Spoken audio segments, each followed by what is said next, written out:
When I was reading about that Washington, D.C. trip, I'm not sure if I missed something or not, but did you get the impression that when he first hopped on the plane to go to Washington, D.C., did he already know that he was kind of running away from home, but did he already have it in his mind that he wanted to get that badge from Nixon? Was that already like a plot, that secret plot that he hadn't told anybody about? Because then all of a sudden when he got back there, it was like he knew exactly who he wanted to talk to and what he wanted. I don't know if he necessarily had that in his mind when he got on the plane. After I finished writing, but before it came out, I interviewed Alana Nash, who has done a couple Elvis books. And what's the last one called? Baby, Let's Play House, about Elvis and his women. And she mentioned something that I hadn't realized, and I guess I could have fleshed it out. But you turned it in. You can't go back in and change everything. But what may have been happening is that Elvis had a girlfriend who was based in D.C.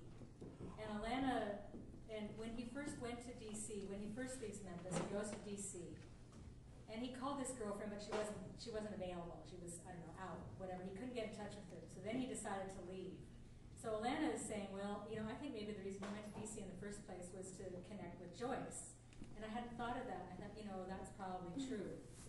So perhaps he was just trying to get back in touch with her when he got on the plane. But I think the catalyst was having Senator Murphy on the plane. Because then he talked with he found Murphy was on the plane and they talked. And it's after that he comes back and he starts writing his letter to Nixon. So I think that was the catalyst for that.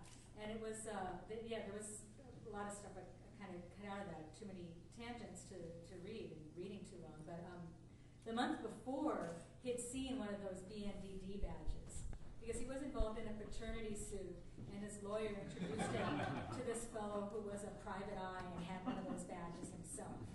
And Elvis was beginning to collect police badges, and he thought, well, I want one of those badges. So he had that in his mind. So I think maybe it just came together.